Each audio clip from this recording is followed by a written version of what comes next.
Dwight, let me ask you a question. You know, in my travels, and me and Kenny, people always ask us about players. And we probably only met 5 or 6 times your entire career. And I says, I remember the first time I met you. Here. It was here, I said, with your dad when you were in high school. I says, he's a really nice guy. He's a hell of a player. But for some reason, people don't like him. Why do you think that about you? Because I tell people, I says, every time I met Dwight, he's a nice man. You're a hell of a player. Why do you think people don't like you? Because, like, first of all, I hate when I hear guys say, well, I don't watch television. I don't really watch it, but, you know, You've heard all the stuff the Lakers said about you. Right. You've heard the Lakers? Yeah, yeah. Well, Yeah. I think it was you. What? About what? I said you were disengaged in Houston, but I told you why. I think that it's very frustrating to play with a guy, and James Harden is a hell of a scorer. Right. But to sit there and play with a guy who dribbles, either gonna come to the basket or step back and shoot a three, I'm not gonna be interested. And I said, you seem to me you're disinterested. But that's a twofold question. Right. Why do you think people have a negative perception of you, number one, but are you disinterested at times? Because I say, we talk about this all the time. One of the reasons people like playing for the Spurs and the Warriors, everybody touches the ball. Right. But when you play for the Rockets, not many guys touch the ball. So answer both of those questions for me, please. Okay, the first question, I would say people see me and they've seen the success I've had in Orlando, and they see me now, and they're probably like, man, what's the difference? And I think I was very likable in Orlando, and the way that situation ended, you know, I think people felt as though, you know, I'm just this bad guy. You know, I'm all about myself. I'm a diva. I'm stuck on being Dwight Howard, this famous basketball player. You know, so a lot of people say, you know what, we don't like this guy. You know, and I hear that a lot. And, you know, it really hurts me because, you know, my heart and my attitude towards the game has always been the same. You know, and my drive has always been there. Because I never forget the day I came in here and you told me I wasn't going to be good in the NBA. And I never forget the day that Magic Johnson said I wasn't going to make it to the NBA when I was in the 10th grade. And that stuff drives me every day to want to be one of the greatest players to play the game. You know, so that part, to hear people say that, it pisses me off because that's not who I am. You know, I've never been a bad person, you know, and it's not like I want people to like me because I know people are not going to always like me. But, you know, if you get to know me, you know, I'm laid back. I love to have fun. And the second part,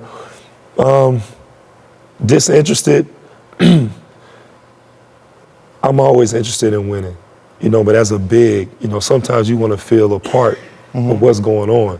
You know, and if I could bring the ball up the court, shoot threes and go between the legs, do all that stuff, that'd be great. But I have to rely on my teammates at certain aspects to get the ball. Now, there's been times where I've been upset and I've taken myself out of games and situations, and that's on me. And I have to grow and be a better player at that.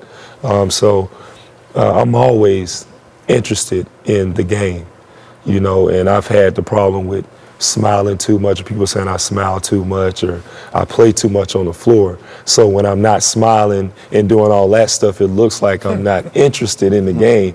So it's like a thin line where I'm like, man, do I not smile or do I smile and have fun? And so that's always been a struggle for me personally. Well, it's almost here's an advice that I think that we both kind of say about other guys as well. Tonight he said, Russell Westbrook has to be Russell Westbrook. You have to be you. And if that's smiling, that's you.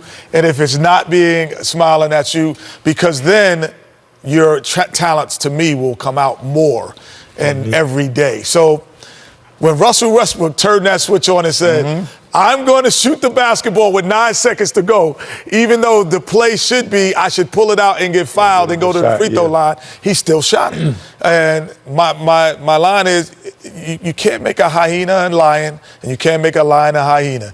Whoever you are, that's who you are. And it's been good enough for a long time. So you know, the one thing that you're never going to please us up here. You're never going to do that. Right. Ever. But because we talk about the mistakes of the game. We don't talk about the game. Right. So we talk about the mistakes of the game. But the one thing that I always thought that things that you could probably do while that's happening is rebound like he did. He used to just get it off the glass, you know. So to be able to get it off the glass when those guys don't do it, no one could do that better than probably you and 2 or 3 other guys in the league. Would you agree with that? Yeah. You know, the thing I got to tell you, I'm gonna give you this a little bit of advice. Never worry about what you hear on television, because the way this business works, when you were in Orlando and winning and smiling, we thought it was great. But if you're losing in Houston or LA and you're smiling, you're going to get killed. You have to be smart enough as a player to realize this is how this business works. Like, when I was in Philly, it was great. It was in Houston, I didn't play well my last couple of years in Phoenix.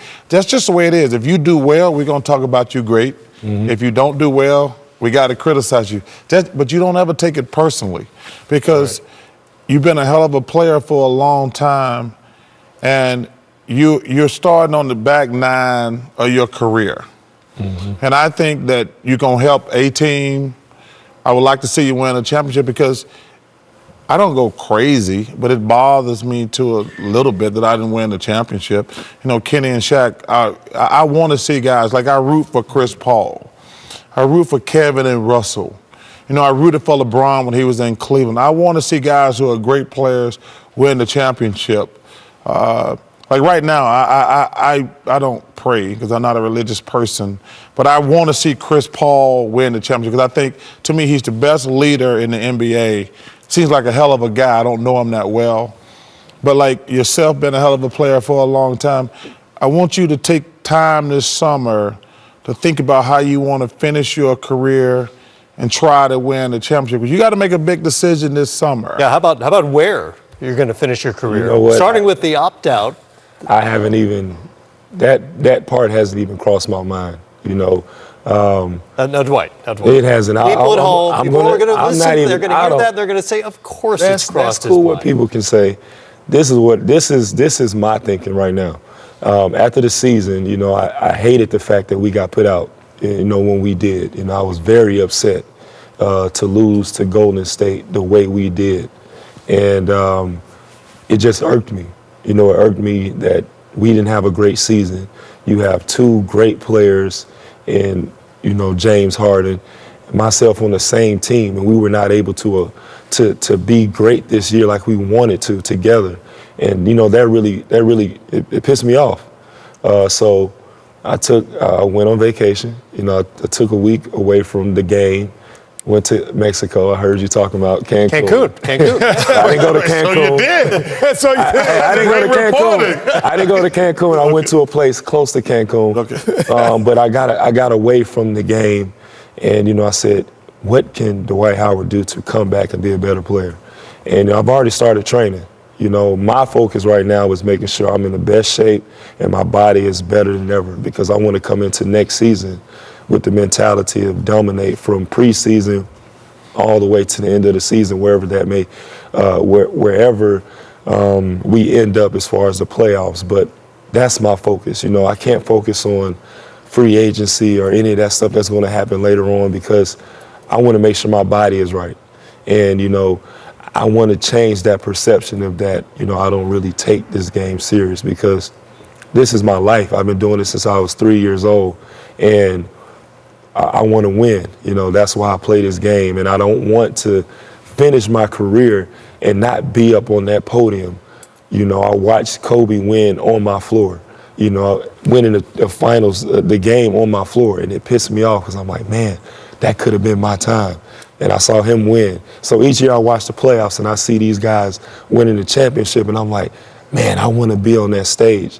To the fact that sometimes I can't even watch the finals games because it hurt, because I'm not there, you know. So my job is to get in the gym and work my butt off so I can be on that podium, and I be sitting up here in a mauve suit. In a mauve suit. Talking about my bracelet that I got in the steam room. But you know you're going to have to think about it soon enough. Correct. Where you're going to play, with whom you're going to play, and to the point that these guys were making, are you and James Harden compatible on the floor? See, people have this misconception, I don't mean personality-wise. that they think that we don't like each other. No, not whether you like each other. I want to say, you play well together? I think we can. I believe we can, but both of us have to put our egos and our pride to the side and say, hey, we need each other to win. That's the only way we're going to win. We need each other, and we need the other guys on our team to win. Well, he can't do it alone, and I can't do it alone. Well, first of all, players make the game easier for each other. but also, let's get one thing straight. Right. You don't have to get along to be successful. Correct. Right. There's been many teams. But you got to have chemistry on the floor. I understand that. So I'm not going to put you on the spot here right now, but I'm going to put you on the spot. So, no, and this is fair. I mean, you can say I have made a final decision. Mm-hmm. Are you going to opt out of your contract or not? That's a very fair question. You can say I haven't made a decision yet. No, I haven't made any decision. You know, like I said, you know, the only decision I've made is to start training now. You know what I'm saying? Because I want to be better than I am now. I want to come back and have a better season, you know, dominate like I'm supposed to dominate. Have you talked to the Rockets? Have I talked to Rockets since the season ended? Yes. Yeah. I talked to Tad Brown, the guy you call Toad Brown, which is my guy. Shout out to Tad, man. I love Tad. And I apologize to Daryl and Tad and Les, because I should never react to what people say on social media, because I don't do social media, and we show them all the time. Right. And hey, Tad Brown was correct. I probably played 2 years too long. I only played 2 years too long because they screwed me out my $3 million. That's another story. That's another story. That's a whole nother story. Another day, man. But you know what? I got great. I don't know Daryl Morey or Tad Brown, but Les Alexander treated me great when I was in Houston. So shout out to Les. But you know, you guys, this is a big decision for you. Huge. Correct. No, it's not big.